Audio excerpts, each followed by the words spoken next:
Hoy estamos en Ginebra, Suiza, y vamos a visitar la manufactura de relojes de lujo MB&F. Aquí tenéis la MB&F Madhouse, que tenéis en el canal un vídeo donde visité la boutique en Beverly Hills, la primera boutique que abrieron en Estados Unidos, y hoy tenemos el honor de visitar la manufactura, así que a ver qué tal. Fundada en 2005 por Maximilian Busser, MB&F, que significa Maximilian Busser and Friends, es probablemente la casa relojera más única, creativa y compleja del mundo. Solo producen 400 piezas al año y el reloj más barato supera los 70.000 euros. Pero más allá de relojes, crean también todo tipo de arte y hasta cajas musicales, siempre con un enfoque artístico único. En esta visita, Baptiste, Wholesale Manager de MB&F, nos abre las puertas para mostrarnos sin filtros todo lo que hacen y lo que los convierte en una firma realmente especial. We have this department which we call method. I don't like to use the word industrialization because nothing is industrialized at MB&F, but we do use technology and tools to work on existing movements to improve them as much as possible. At MB&F, even though we have launched a movement, a new caliber, we still work on it. If you think about the perpetual calendar, this was launched in 2015, so 10 years ago. We're still looking for ways to improve it. And sometimes we do find better ways, upgrade the movement. And something we are very proud of doing is that whenever someone sends us their watch for service and we found an upgrade since he bought it, we do the upgrade for free. Because we want all MB&F timepieces that are coming to the Madhouse to live, to be at the highest level that we are at the moment. Lots of things don't make sense financially here at MB&F, but we do it for the sake of creativity, tradition, and customer service. But the team here is also creating all those tools that you see here, because when you think about MB&F, you don't picture a round watch. I mean, you have the legacy machines now, even though they're round, they have their own creativity, but you imagine HM11, HM10, the Bulldog. So it's not your typical watches. So you can't go around in industry and find the regular tools to work on those watches. So we have to develop in-house. This is a very good example. This was designed for HM11. So whenever you put the case, then they can easily work on the watch. Otherwise, it's not stable. All the legacy machine cases, the round shape one, we do ourselves. So we do have another location where we can, from a chunk of metal, titanium, zirconium, machine it to have the final legacy machine case. We have the capacity now to do also HM8 Mark II, right? But remember, MB&F stands for Maximilian Busser and Friends. So the friends are all the ecosystem that makes MB&F what it is today. It is the retailers, it is the tribe members, it is the suppliers. So this is what they're doing here. That is the gasket, the main gasket for HM11 that goes all around the watch. And you would think, okay, you have this main gaskets that helps you close the watch and makes it water resistant. So quick question, how many gaskets do you think there is in HM11 to actually have the watch water resistant? You have 19. Obviously this is the biggest one, but you have others that are less than a centimeter or maybe 2 millimeters that needs to be inserted here and there to have the watch water resistance, because yes, we are doing machines, but we are doing machines that works, that are keeping the track of time and that you can wear on a daily basis. We only work with Swiss watchmakers. A funny thing that maybe not too many people know, but to actually have the label Swiss made, you need 60% of the watch made in Switzerland. So you have lots of other companies that actually play around that, where not 100% of the watch is made in Switzerland. Remember, I said tradition. This is where tradition happens in Switzerland. So for us, it's very, very important that we work with all the people that are in Switzerland, that have been carrying the knowledge. And you know, we are not arrogant. So we're not going to tell someone, we're going to do better than you. We know who are the best and we know what we are doing better. So we want to work with people who are better than us, and together we create something very special. And so share know-how. Exactly. There is a couple of core values, MB&F. Transparency has been one of them. If you go on a press release from MB&F, you will see everyone that got anything to do with the watch. You're going to have the name of an engineer, you're going to have the name of the watchmaker, you're going to have the name of every supplier. And the industry usually don't mention that many information, exactly. Right? Mm-hmm. We created a book that was telling you every pieces we crafted the first 15 years, all the references, and all the numbers, including prototypes. So if it's a limited edition of 15 pieces, it's going to say 15 pieces plus one prototype. If it's not a limited edition, but it's been in production between 2020 and 2022, we're going to mention how many pieces we produced during that frame. So 37, 40, I have no idea, but we are very transparent. So for the traceability of the watches, to understand the quantity or the scarcity, that's very important. So we're talking about values. Other values are to inspire people. When you look at the watches, this is how we're trying to do it. And it's to take more risks. 20 years ago, Max, he was very comfortable at the head of Harry Winston watch division. He did work a lot to take it from a dying business to something that was making a lot of money. But he always had in mind that I want to do my own thing because I'm tired of creating these watches for a market, and he hated it. So it was never a business decision for him, it was a life decision. Of course, it's always easier said than done. You know, take more risks, do this and do that. I think you need a little bit of craziness, because when you're on top and you quit everything and you leave everything behind to create MB&F, and if you think about it, 20 years ago, it started with HM1. HM1 would be tough to sell today. Of course, it's selling well now because it's a historical piece. But if someone came up with a HM1 today, it would be a hard sell. So 20 years ago, well, good luck. He did it, and we're here 20 years later, so we're very, very happy about it. Here are a few things that I want you to guys look at is the sapphire glasses. In MB&F, we don't do the just flat, round sapphire glasses you're gonna find on basically every watches. We do them differently. Curved, different shapes. We do it with Novo Cristal. All those brought us to HM9SV, which is the most complex case MB&F ever did. Actually, it's not MB&F that did it, it's Novo Cristal. We went to see those guys and we said, we want you to do this. This is basically two parts of the case carved out of one block of sapphire, and you have 3 bubbles at the end. So it's 200 hours of machining, polishing to get the end result. And the percentage of breaking is quite high. So that's why it's also the most expensive MB&F piece to this day, because the case obviously cost a small fortune. So we had different base plates with different colors, but every colors were limited to 5 pieces. I think Anthony is working on one of the base plates. This is after sales service. So this is the case I was mentioning. You see 1 bubble, 2 bubbles, 3 bubbles. Yeah. So to have that carved out on one block is very, very difficult. Bonjour. Bonjour. This is where we assemble the watches, right? So we have 6 watchmakers working full-time on this. So another thing I did not mention that they're doing in the other office is creating some guidelines, basically instruction manuals on how to assemble the watches. So the whole idea and the whole process at MB&F first is that Max has an idea, they do the drawings, and then the R&D team has to take those drawings and make it something possible. Because if you think about watchmaking, what people usually do, they start working on the movement, which is usually round shape, and then you just have to put it in a case. We do it the other way around. We create a case first, which looks like nothing you've seen in the past. A bulldog, a house, a space rocket. This is a HM8 Mark II inspired from the car industry. And then from that design, you need to create the movement that's going to actually fit the case.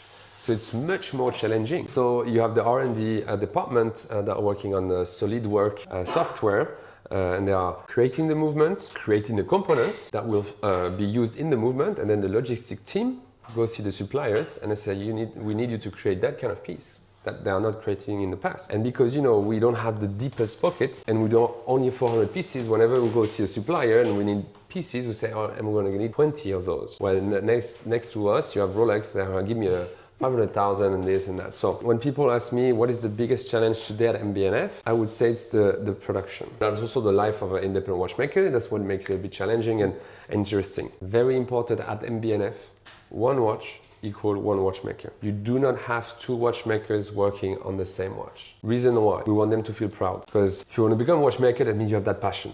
Okay? You go to watchmaking school, you study, you learn, you graduate, and then you feel like, okay, I'm ready to take on the world. And you go to a big group or a big company, they sit you at a bench and you repeat the same operation 50, 100 times a day on 50 or 100 different watches. So are you really a watchmaker? That's questionable. So we want them to feel proud, first of all. So they assemble the watch, they case the watch, they test the watch, and they put the strap. And then they go to see Didier, that you haven't seen. Didier is our head watchmaker. He joined MB&F 16 years ago. And then they go to Didier, they hand over the watch and they say, this is my work, I'm proud of my work. Can you have a final check? And then we release the watch to the world. So we want them to feel proud, but we also want them to learn because, this is micromechanics. So mistake happens. Things didn't happen. So if any watch come back for service too quickly, we know who assembled the watch and we say, okay, what did you do wrong? So you can improve. Max always says it at MB&F, we test, we fail, but we learn. And last but not least, a little bit of romance. Whenever a customer comes here with an MB&F, you can meet the person that assembled your watch. So remember I said financially there's a few things that do not make sense. It does not make any sense. If Amandine is sick tomorrow, well, this watch is going to be here waiting for her to come back. So we're going to have delays in the production and we do 400 pieces only. In a big company, you're basically a clog in a big wheel. So, this guy is sick, don't worry, put you here and it keeps on going. Again, it's two different deep business models. They would not be able to operate the way we do because it would not make sense. They're a billion-dollar business. We're not. I want to show you something there. When you look at all the small components, everything you have here, you're missing one, you can't assemble the watch. Wow. So this is why everybody are working toward one same goal, is the watchmakers to do the watches. So you have Max, they do the design, the R&D that creates the movement on a software. Then you have the logistics team that's going to change the suppliers to create the components. Then we have to make sure the components fit. Then we have to work on the finishing. Then we have a prototypist, he makes the first prototype. And then you have the first watch and it's like, maybe it's a bit too big or it's too this and that. And sometimes it changes. If you think about HM10, Bulldog, first time Max had the idea and the first drawings was in 2012. We launched the watch in 2019. And we have a lot of ideas and concept and stuff in the drawers. And sometimes like, we're working on this and then we're stuck and it's like, okay, maybe it's not the right time, we put it back and then work on something else. Like, he's got lots of crazy ideas. So we have a lot of things in the pipe. This is, I don't want to say the most important place of the house because every places are very important, but this is one of the most important. This is the quality check department. Everything that is related to watches that enters the Madhouse, the first stop is here. And they check very thoroughly everything so it's at the level that we want. Lots of companies, they actually externalize that part because it is time consuming, it is resource consuming, and they just don't want to do it. But when you externalize that part to someone else, their standards become your standards. And we don't want that. We want our standards to become their standards, and we have really high standards. So that's why we are checking every component one by one, and trust me, they don't let anything slide. So if it's not perfect, we send it back. But this is why then the production is a bit delayed. But again, we want it to be at the highest level possible. And we always try to challenge our suppliers. We say, you guys are the best in this? All right, can you do that? And they're happy to invest in R&D and to spend money because they know we're going to tell the world what they did. I want to show you something that always makes you realize the work they're doing here. This is the base plate of the sequential double chronograph. So you have the colors, the finishing, but you see all the different holes. They have to be placed perfectly at the right position. All the holes have to be either thick enough or small enough. To give you an idea, there is roughly 400 checkpoints on one base plate, and you have to check them one by one. We created with this software a mapping of the base plates. You have one here, and they have very, very powerful microscopes, and it's basically looking at the stars. It tells you where to go. You have the green arrow here, so I need to go on the left, up, and you go here. And then you press with your feet and it kind of tells you if it's well centered, well positioned, and if the dimension is big enough. Some of the holes, they are thinner. And if any of those holes is 1 micro to the left, 1 micro to the right, then you can't assemble the watch. It takes roughly 2 days of work for one person to check one base plate. That's always, it puts into perspective what they're doing here and the level of you need to be really concentrate there, right? But again, because we want the watches to be as good as possible, we want our standards to apply. Even sometimes, it's a bit of a pickle because you have people expecting their watches. They'll be waiting 4, 6, 10 months, 11 months, and you say, okay, it's going to be October, and you are planning October because you have 4 pieces and you have 4 people, customers waiting for them. Yeah. Then actually you get 2 pieces. So okay, it's not going to be October, it's going to be November. But all that, whatever people come here, they see, that makes them understand. It's not about producing the watches as fast as possible and get them out there.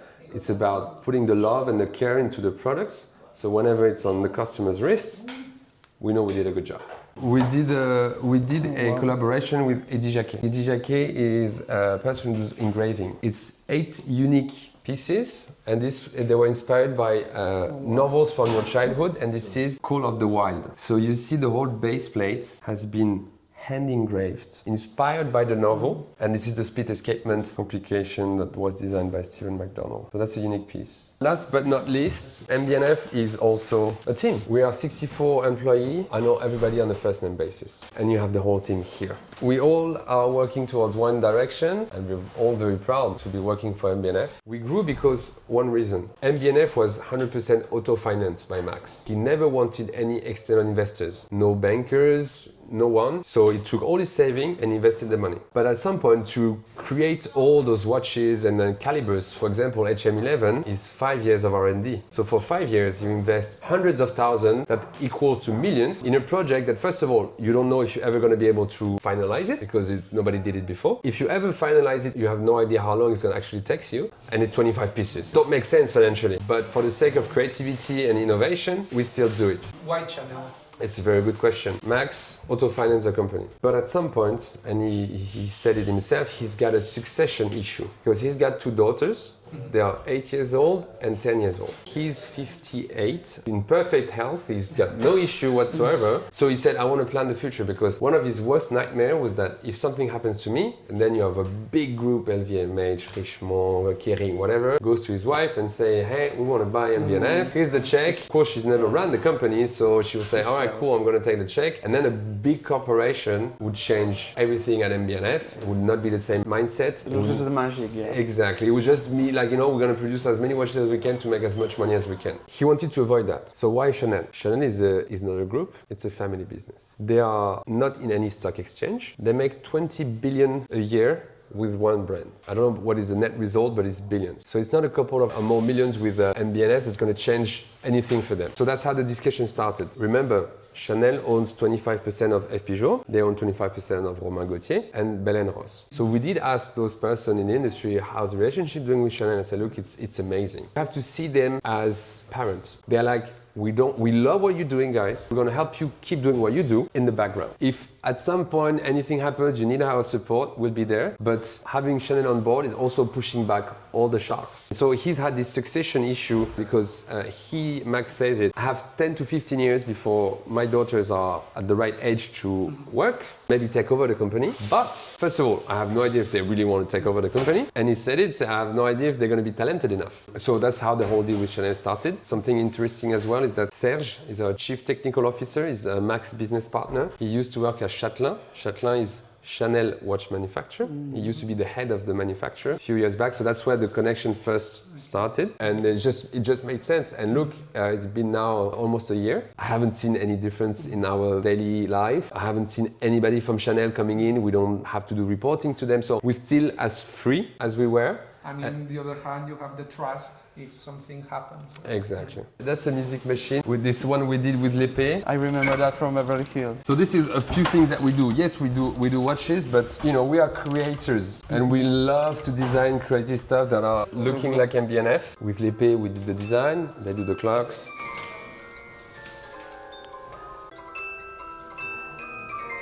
Exactement. Y hasta aquí la visita a la manufactura de MBNF, una marca de relojes de lujo muy especial, una marca independiente. Desde aquí agradecer primero a Jeffrey de Beverly Hills, a Baptiste que nos ha hecho la visita. Me ha encantado la cercanía que tienen con todo el mundo. Si vosotros estáis interesados podéis concertar una visita cuando queráis. Es una marca joven, ha cumplido 20 años ahora en julio, pero lo que están haciendo es increíble. Me encanta la colaboración con artistas emergentes que les dan oportunidad. Y no solo de hacer relojes, sino que hacen piezas como lo que hemos visto, de las piezas musicales y obras de arte en general. Y hasta aquí el vídeo de hoy, espero que os haya gustado, suscríbete si te gusta el mundo de los relojes y nos vemos en el próximo vídeo. ¡Chao!